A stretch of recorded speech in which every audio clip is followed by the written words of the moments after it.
Hello and welcome to the Sabrina River Folk Podcast with me, Nicola Haasz.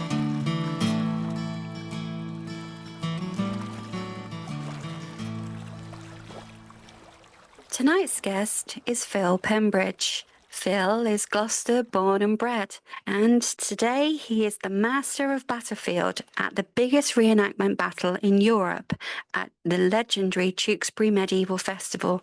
He joins me tonight to tell us all about it and the role the River Severn had in this infamous battle of the War of the Roses. So, welcome to the podcast, Phil.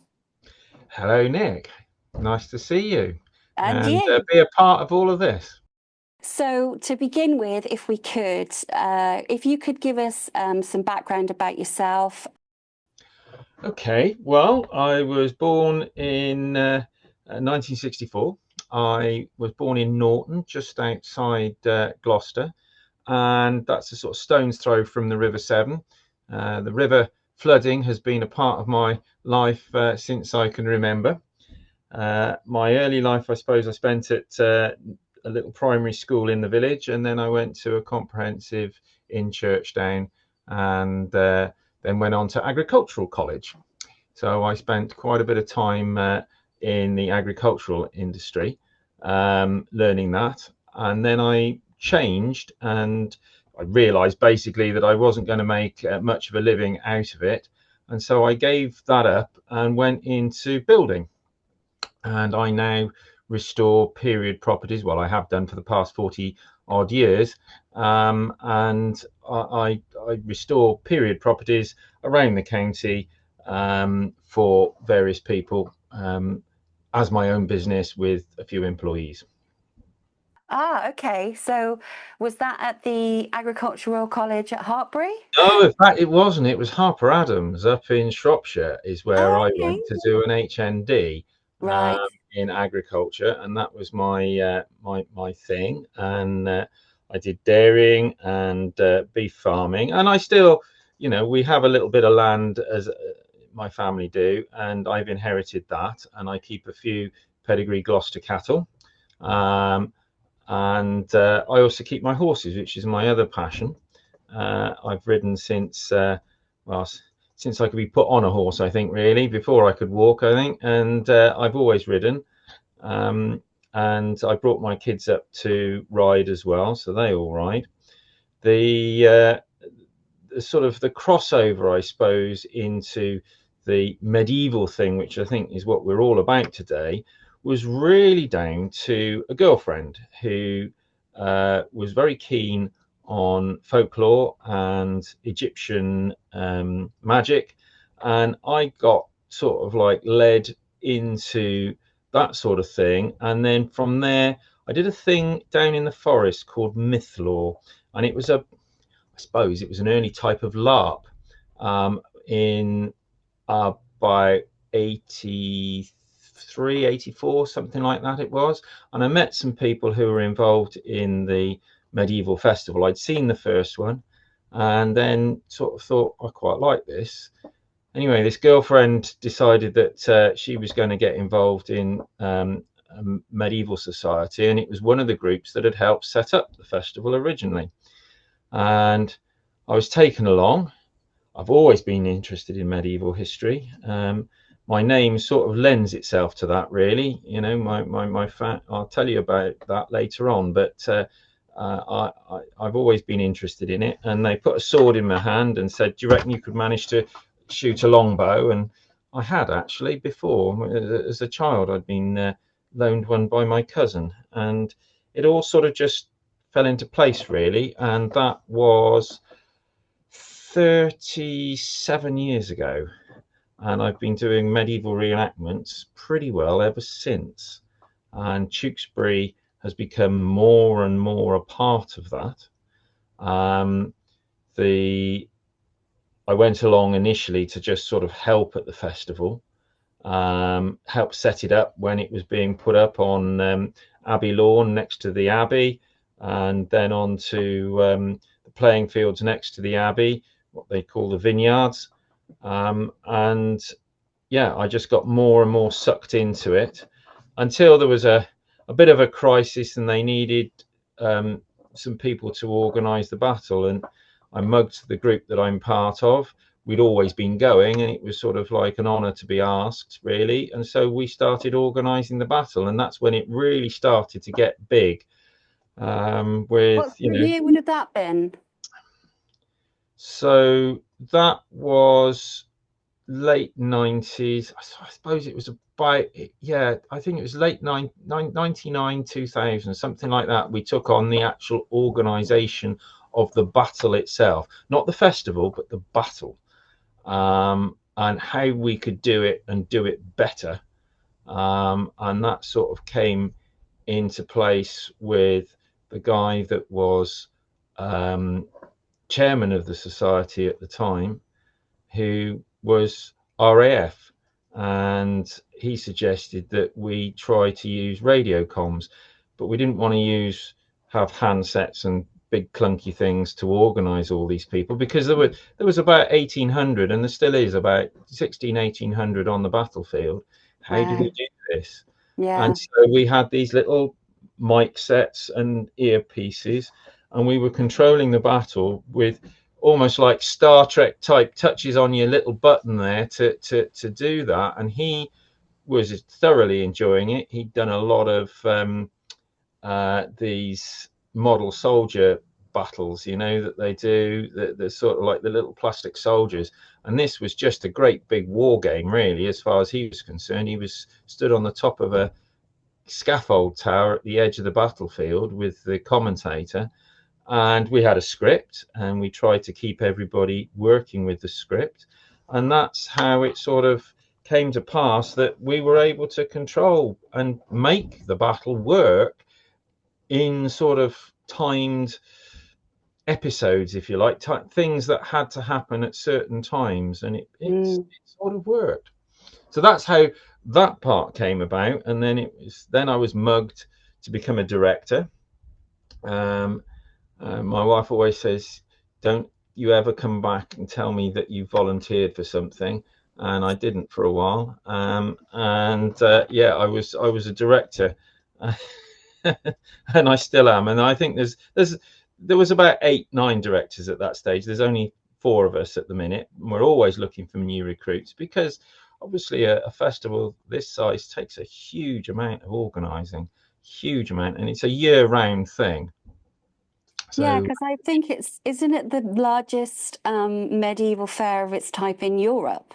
It's the largest annual medieval battle in Europe. Yeah, that's incredible, Phil. There are one-offs that may possibly be bigger.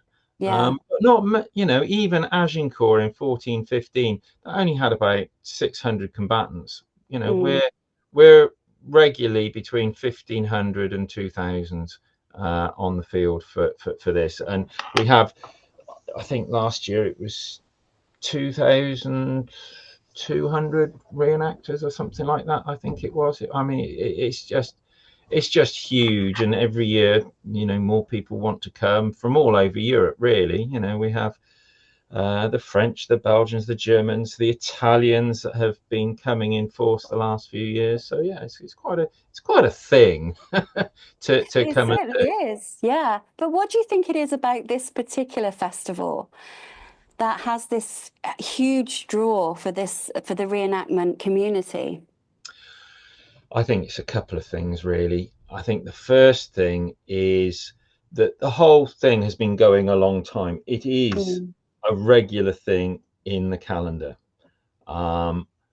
We are very inclusive with what we do there. We have all sorts of things. We have the local abbey. They come and have a service in Bloody Meadow, but we also have the Druids there as well. And the Druids come and do a service on the Saturday. The local witches and pagans always meet up in the beer tent around 1 o'clock. That's always a big thing. We have, we try to make everything as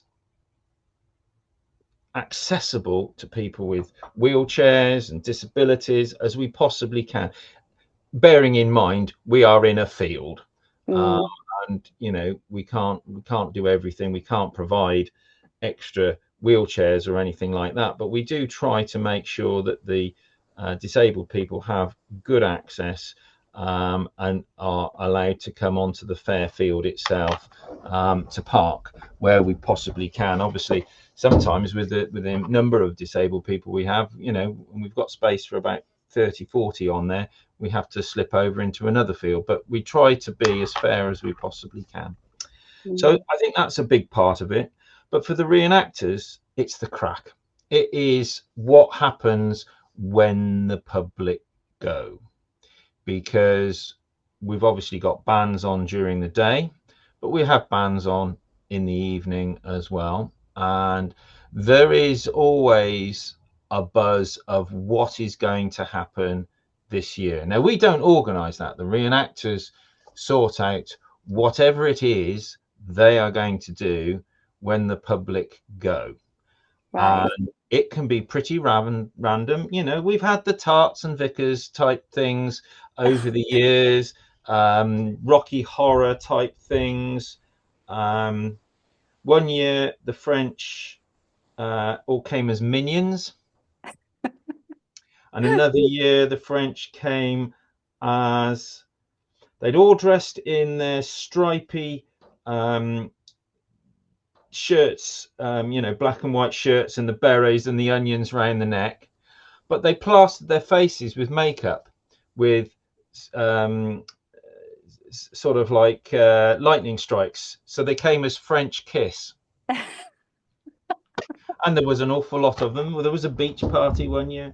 And you never quite know what it is that is going to take off that year. There's been huge Nerf battles. So the reenactors have a huge amount of fun. And we're all big kids, really, at the end of the day. We're all big kids. And we like to let our hair down. And it's like, yeah, what's going to make the memories this year? And you never quite know what it'll be.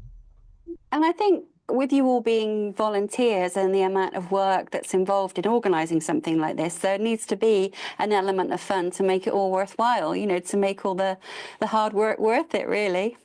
Oh, absolutely. Absolutely. But I mean, part of my personal philosophy is I like to see the smile on people's faces and that they are having a good time. I'm lucky enough to be involved in it. I'm lucky enough to be able to have, during the battle, that is one of the times where I take off my responsibility hat and get on the horse and ride out into the battlefield and have a lovely time. That's my sort of golden moment, if you like. And yeah, you've got to be able to let your hair down and have a bit of fun with what you're doing. But I equally enjoy socializing with the crew. We have crew from all over the country come and volunteer to do this, and they have a lovely time generally in what they're doing. Yes, they've got to work quite hard, but we feed them. There is a crew cafe, and that's always a fun place to hang around and socialize with the other entertainers. You never quite know whether you're going to be sat next to a Wild Hunt Morris man or, Professor Hutton will come and, he's a very good friend of ours, a personal friend of ours. And we love having him at the festival, and his partner, Anna, and they're so generous in their time. We love the interaction with them, and they love to come down onto the Margaret of Anjou camp down on Bloody Meadow. That's one of their favourite places to hang out. And yeah, it's just a lot of fun. And I was down with you last week at the Armour at the Abbey event, and the fun part aside, I think that it's also really worth mentioning how knowledgeable the people are. They really take their subjects very seriously. There is a lot around making sure everything is very authentic, and a lot of work goes into making it very historically accurate. They do lots of research, and clearly, they're very passionate about what they do. Absolutely. I'm glad you raised that. There's a very interesting story going back a few years. Robert Hardy, the actor, was our previous patron before Ronald took over, and the way he put it in his book on archery, or the first edition of his book on archery, he really wasn't very keen on reenactors.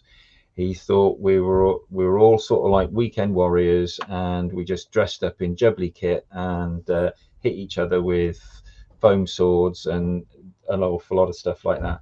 But he came to the festival and became our patron, and would wander around the camps, and he completely changed his mind. So much so that in the subsequent editions of his book, he rewrote part of it and talked about how knowledgeable the reenactors were.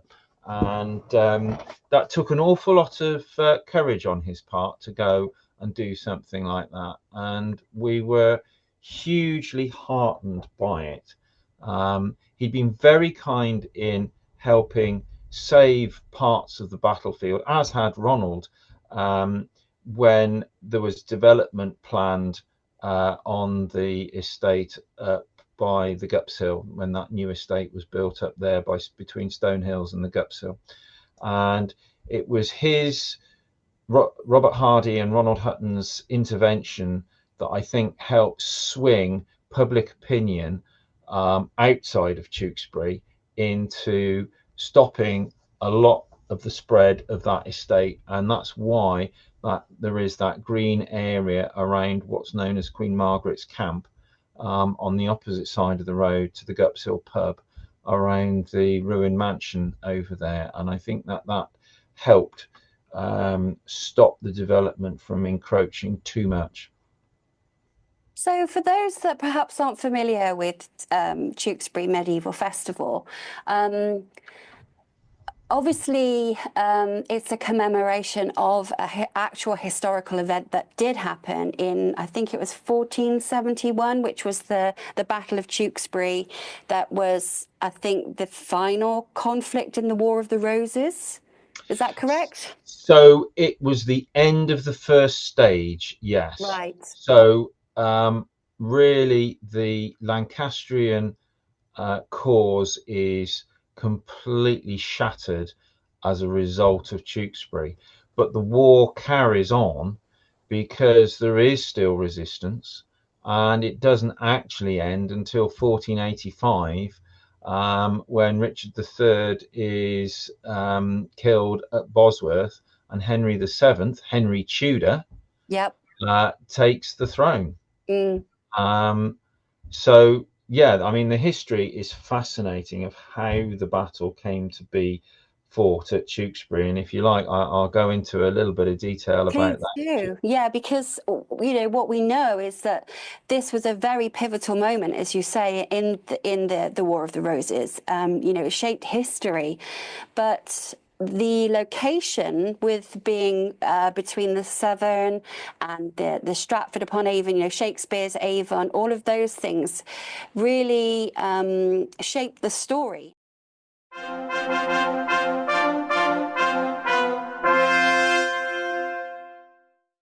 The basic what has happened is that Henry V has a son, Henry VI, who's not a particularly good king.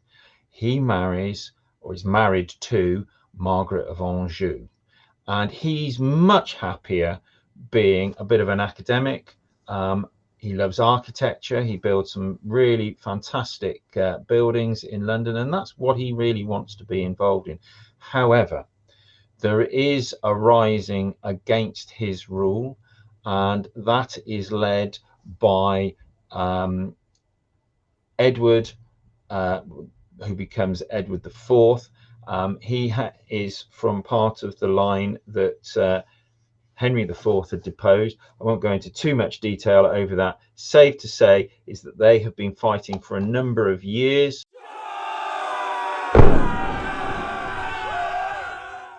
Henry has got himself into a situation. Warwick, the kingmaker, suddenly changes sides and comes over to Henry's cause. Margaret has been hiding in France. She comes back with an army. Everything looks as if it's going to be sorting itself out. And then Warwick is killed in battle. And Margaret's plans have to suddenly change. She now heads towards Wales to gather a fresh army with a lot of the Welsh and her Welsh allies.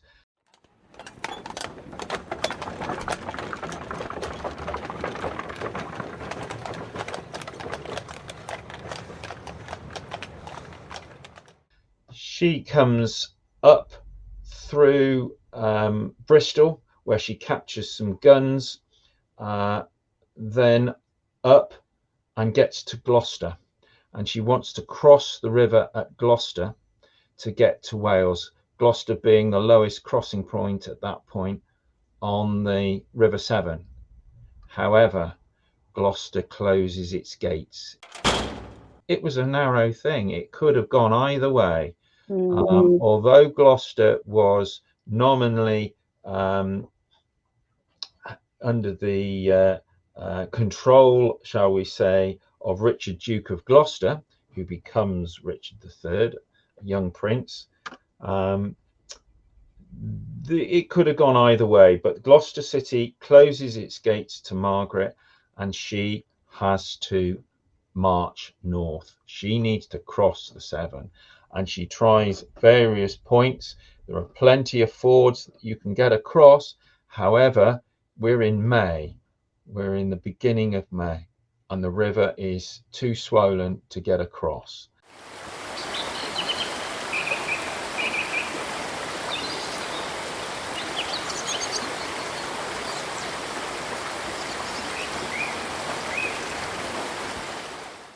And the crossing points, which, Ablodes, you could cross at Ashelworth, you could cross at Wainloads, but none of those points will let you cross at the moment. There's too much water in the river. So she has to march north, basically to the next bridge. And she marches, there are 3 battles, 3 groups, 3 commanders that she's got. And they don't necessarily all follow the same route, but they're marching north from Gloucester. Their baggage train is sacked by troops from Gloucester, and so they lose most of their cannon outside Gloucester, because the baggage train is moving a lot slower than the rest of the army. So they get up to Tewkesbury. They're too late in the day to cross the Avon at Tewkesbury. Can't cross the Severn there. You've got to cross the Avon at Tewkesbury and then march to Upton-on-Severn to cross the Severn. And those are the important crossing points. The Mythe Bridge doesn't exist at that stage. Hoare Bridge doesn't exist. You can't get across. So you've got to go to Tewkesbury, cross the Avon there via King John's Bridge, just by the Black Bear, and then you've got to go all the way up to Upton-on-Severn.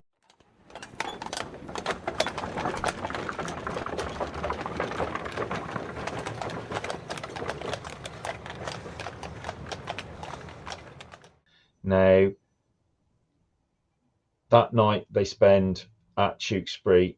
The next morning they find out that Edward IV's army are approaching via Treddington, and they're coming over the fields there towards Tewkesbury.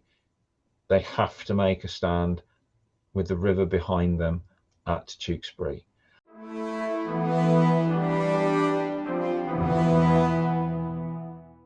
And the 2 armies are fairly well matched in size. There's no huge difference in the size of the army. However, there is some differences in generalship. Margaret has got her staunchest supporter, Margaret Beaufort and Somerset. They are commanding one part of the army. Her son is commanding the middle section, and then we've got Devon on the far side as well. So we've got those three, and they are arranged against Lord Hastings. In the centre, you've got Edward IV, and on the other flank, you have got Clarence and Richard, Duke of Gloucester. So the Duke of Clarence and the Duke of Gloucester. Clarence is senior to Richard at this point. Anyway, so battle is joined, and it could go either way. However, there is a bad charge by Somerset, who goes in a little bit too hard. He thinks he's got the support of the centre, led by the Prince and Lord Wenlock, but they don't follow into contact when they should have done.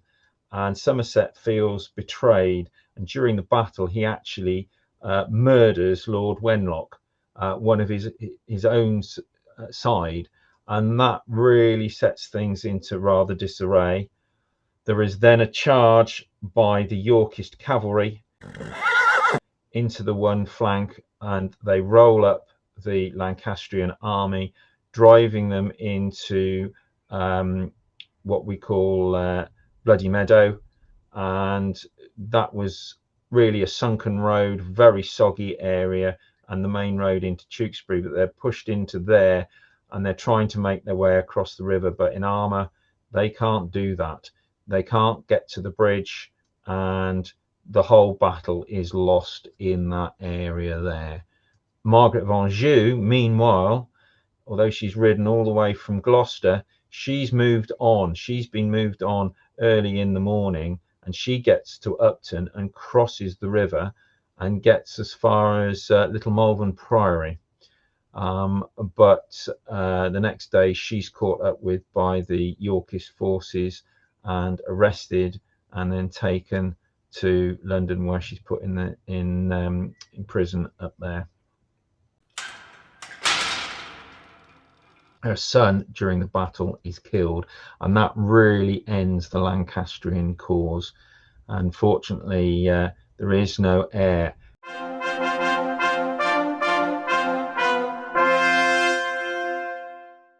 It seems to me that Tewkesbury has never forgotten this battle, and it happened so long ago.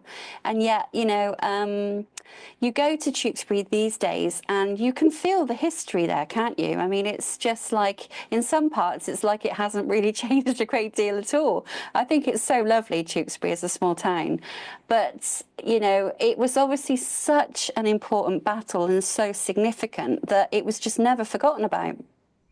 Well, yes, I think Tewkesbury was bypassed by a lot of modern chain stores, thank goodness.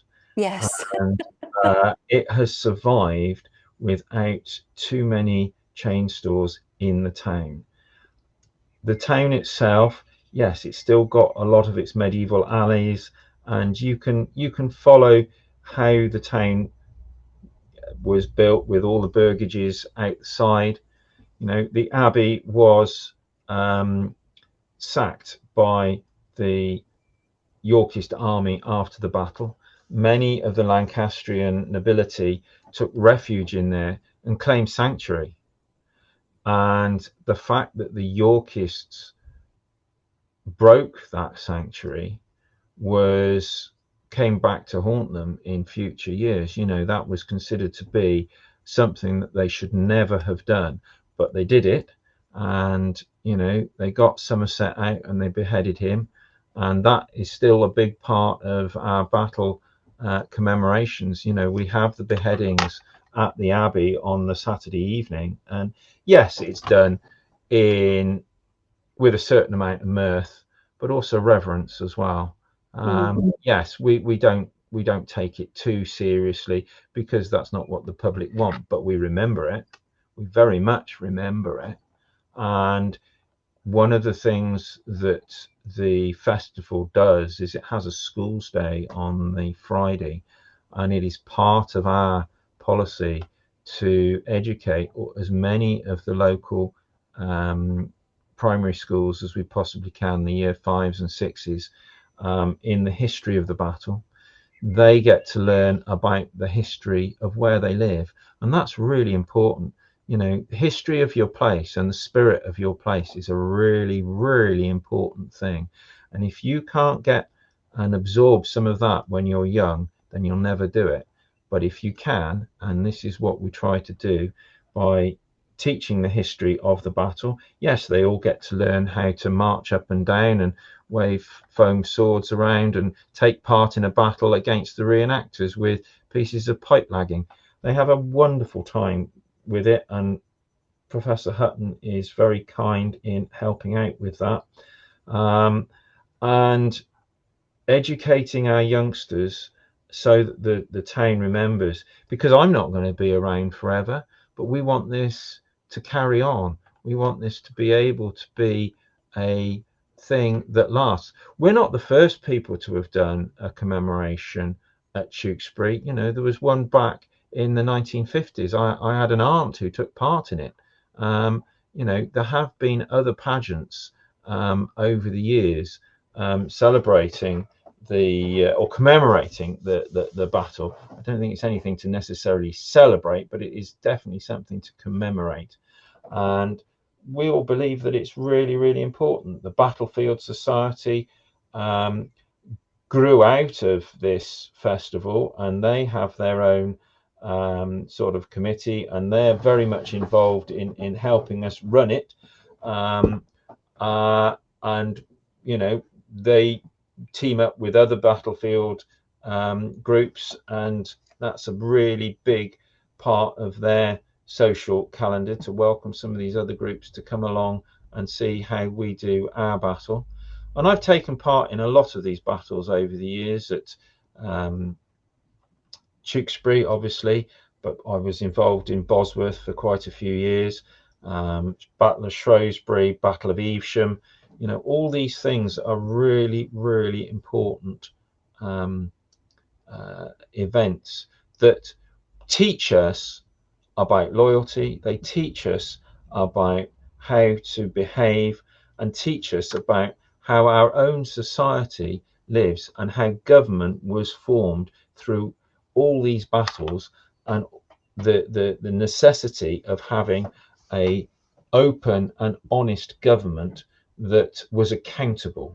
Because when governments aren't accountable, that's when civil wars happen, and it's really important that children learn this.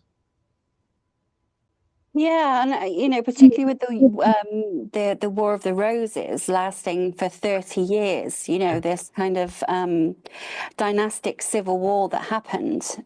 Like any war, I think they serve to remind us really not to repeat the past, I suppose. I wish that was, adhered to by everybody in modernity, but it really is a significant section of British history, isn't it? It certainly is. It certainly is. My family were involved in the Battle of Evesham. Back in the day, I had people who were imprisoned and tortured to death as a result of the Battle of Evesham. Back in my family history, what my period family would weren't. that be? Sorry, What period would that be? that's the Barons' War, 1265. Right. Wow. So yeah, along the banks of the Avon, my ancestor was arrested for railing against the prince being or becoming later Edward I. But his father was not a particularly good king again, and my ancestors sided with Simon de Montfort, who again was not a particularly savoury character, but he did try to instill accountability to government, and that hadn't been done before, really. Magna Carta was a document, but nobody had actually enforced it until Simon de Montfort, and we have to thank him for all his faults that Parliament was called, and Parliament was to be adhered to, and all kings really after that time had to pay lip service at the very least to a Parliament, but it got the concept going. I've been lucky to take part in the Battle of Evesham. I now play the eponymous de Montfort for all his faults. But the other battles, Crécy and Poitiers, I had ancestors involved in those. And to go out on the field at Poitiers was one of the first battles, well, not the first, but was one of the early battles that I took part in, playing the Black Prince, in fact, at Poitiers. And knowing that my ancestor had been on that battlefield. And again, when I did Crécy, again, I'd had ancestors there. So those French battles in the 100 Years' War, so, that they had been particularly memorable for me to be involved in. The fact that blood relatives had taken part in them. So I'm very much into the sort of I wouldn't say it's ancestor worship, but I understand, that my ancestors took part in these things, and I want to sort of commemorate that by taking part in the commemorations that we do. That's a big part of what I am and what I do. And Tewkesbury for me is very much because it's my local place. I've been around there all my life, and it's a part of giving back to my community. I'm very much into spirit of place and genius loci, the sort of the spirits of the place. And you go onto that battlefield, and I'll be there quietly mowing the hay before to allow the battle to happen, and I'll be quietly chugging along in my tractor, and I'll be mowing, and I'll be turning the hay and stuff like that. But I'm going over that ground all the time, and you do feel the spirits that have lain to rest there, and it's a very interesting feeling. It's a very interesting and poignant feeling.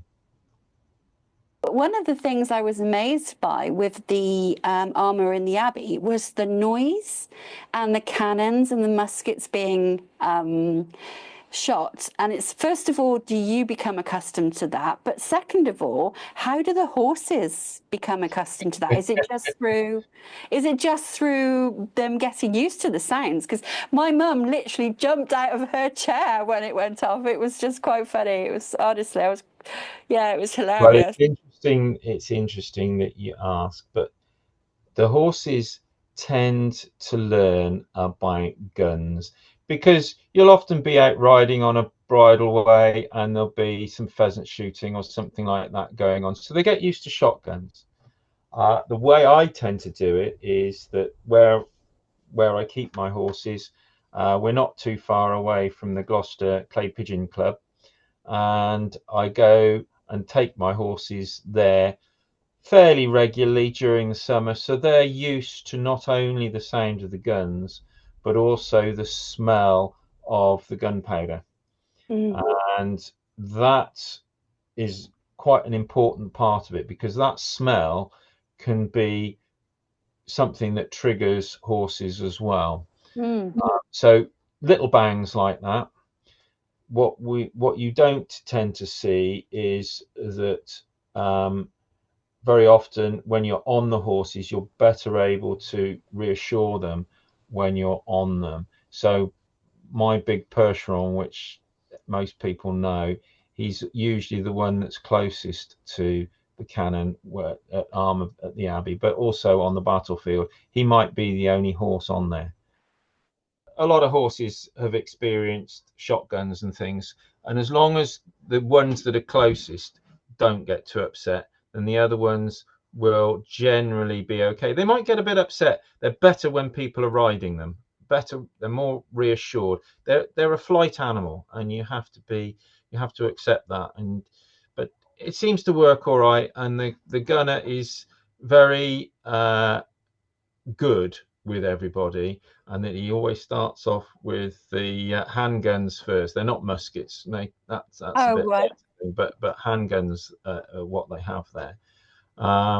And yeah, he's very good, and he whenever we're at the actual main battle, he always comes and I go out on the battlefield on the evening before it, and he always makes sure he's got carrots and apples to feed the horse, and yeah, so that's it's we're all friends really. I was just amazed by the sound, and I can't imagine what it would have been like with, potentially, however many cannons and guns, on the battlefield. Your ears must, well, I suppose any war environment, but yeah, it was quite a surprise. So, other than doing Tewkesbury Medieval Festival and all the reenactment stuff, I think you also have done things like the St George's Parade and things like that at Frampton-on-Severn and other things. That's it. Yeah, yeah. So, well, I think probably the one thing we better just include is the Margaret of Anjou ride.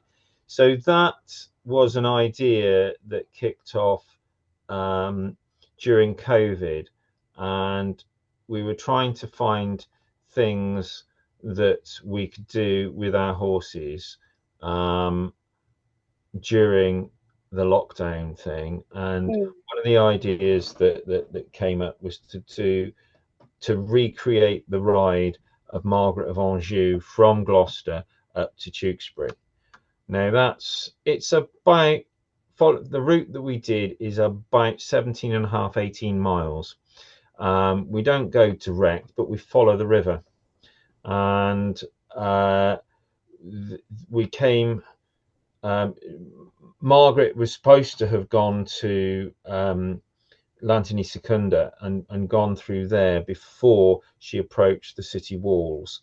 And we came up through Southgate Street. This time they let us in because there's no walls now. And so we rode up through Southgate Street. We had a brief stop with Alan Meyer, the town crier, and a few dignitaries on Southgate Street. We couldn't do too much. We couldn't advertise the thing. They wouldn't let us advertise the thing in case crowds came out. But even so, quite a few people did come out to watch. And I think we had about 30, 34, 35 riders, something like that, involved in it. And it was a huge, huge success. And it was lovely to be able to ride along the banks of the Severn. Parts of it are bridleway, but the section from Sandhurst by Ronson's Reclamation, we were able to get on there and then follow the riverbank, and the landowners were very kind and let us ride over that ground until we came to Norton Hill, Norton Sandhurst Hill. We could ride over that because that's public bridleway. And then between Wainloads and Deerhurst, we were able to go on bits of ground that aren't normally open to riders, and rode through by the base of the Hallbridge Inn, so just following the riverbank. And that was a lovely thing to be able to do. And do you feel a particular, obviously you've said about your connection through your ancestry to the land and through your love of history and all the battles, but do you feel a sense of connection to the River Severn? Do you find it's very, is it part of, your spirituality? Yes, I think it is. The Severn is a fantastic place. And there are certain places along the Severn that I'm very drawn to. These areas of flood, I find particularly evocative. I've learned over the years to very much respect Sabrina and her spirit, and not to push things too far, but I will venture into the floods. To venture into the floods on horseback is a very strange and eerie thing. And, there'll be times when we'll go down through Wainloads. You couldn't take a car through it, but we know the depth through years of experience, and you can't teach it. You can't teach it, but my kids know it now. They've learnt it, and you can go into the floods along the road, and you can ride through there. And you might have had a very muddy horse at the start of the day, but they come out a lot cleaner. But you'll ride through those floods, and you can come out the other side, because otherwise sometimes we're landlocked with the horses, and you can't go to places. But at least you can get out on the road through Wainlows, even when it's flooded, as long as it's not too deep. Once you can see the top of the Chelt Bridge, and there's a point at which I know that I can get through that next section towards the canal, and ride through there towards Grey Hill Farm. But yeah, I very much love the Severn, and the Vale of, well, we call it the Severn Vale now, but Haffron's Vale. There are certain places in there that I find very evocative. Temple of Nodens, I absolutely adore the Temple of Nodens. That is just such a moving place. And I like water deities. I have done reenactments in other places in the world where there are rivers. There's a place called Trento in Italy, and it's the confluence of several rivers, and the Romans did love to build a temple where rivers meet, and I find that absolutely fascinating. So I felt very at home when I went to Trento, and that can flood. And wouldn't it be nice to think that maybe, a long time ago, there was some kind of temple or something at the confluence of the Avon and the Severn, at Tewkesbury as well, because Yeah, there are so many rivers and rivulets that flow into the Severn. yeah. And they have always been very liminal spaces, very, magical places. And I'm hoping one day we might discover something in the archaeology that would give it away for us. That would be great. I mean, it's Well, I love obvious. where the Chelt comes into the Severn at Wainlows. I Yeah. spent many hours fishing down there as a lad, and yeah, it's a magical place where that happens. And also the cliff at Wainlows itself is a fascinating place. Just looking at the stones as they sort of slowly work their way down that cliff and go into the Severn. I absolutely love that. And walking along the banks of the Severn in various places, just looking for fossils and stuff like that. When you get down to the beach just below the first Severn crossing, the first Severn Bridge, and that's some fantastic things there. And having fished on the river and having been around it, it's just such an important place. And even when you get up on the Cotswold Ridge, it still dominates the valley below. And I think it's just there's a magic between the Cotswold Scarp, the Vale, and the forest. And yeah, it's a fascinating place. And yeah, very spiritual.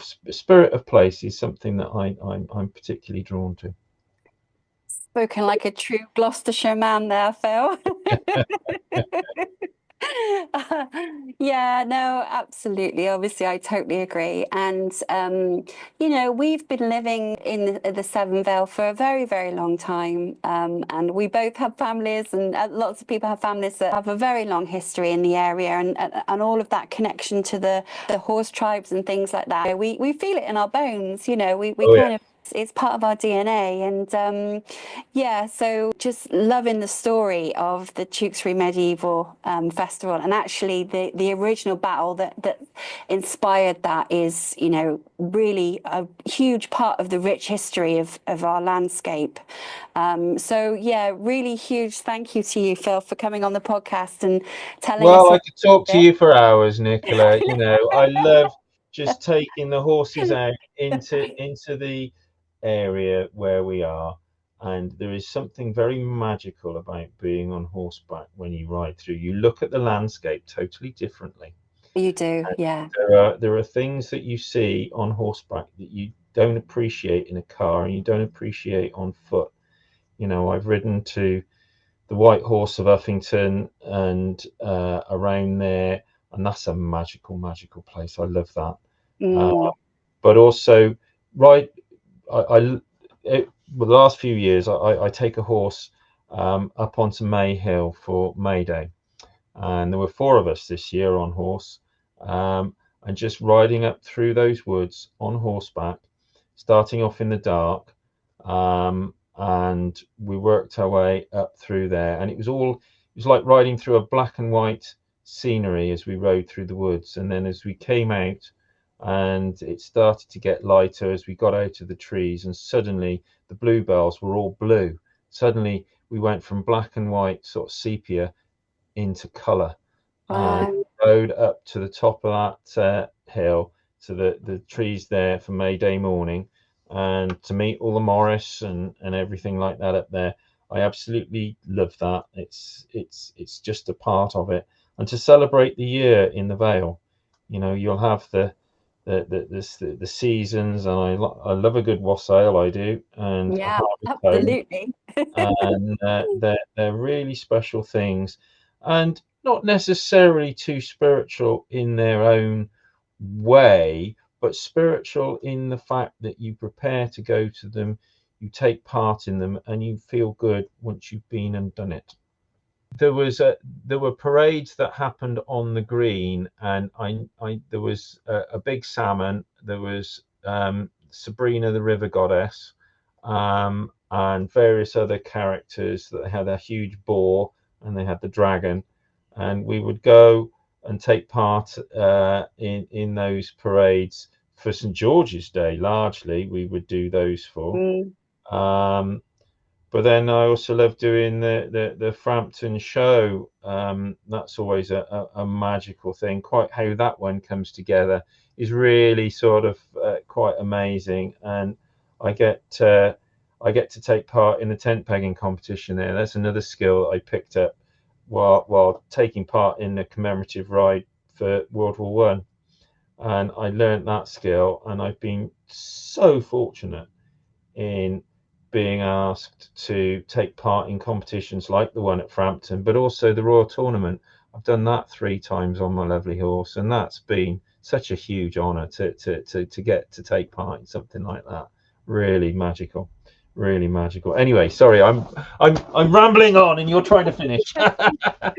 No, well, I just want to say I really appreciate you taking the time to come on the podcast, and also to thank you for the work that you do, for keeping the festival going, for keeping these traditions alive, and for, being the St George on the white horse, and, and doing all of those things. It's honestly huge, huge gratitude and respect to you, Phil, for what you do. It's really important for people to be reminded visually about things, as well as, there's plenty of books and things and films, but for a small child, like you say, to see a king on a horse, and all of those things is really magical, and we're very blessed to live where we live and have all this rich history. So thanks again for coming on. Thank you for having me, and it's been nice to share a few stories with you. Many thanks to Phil for coming on the podcast. You can find out more on Facebook or on their website at Tewkesbury Medieval Festival.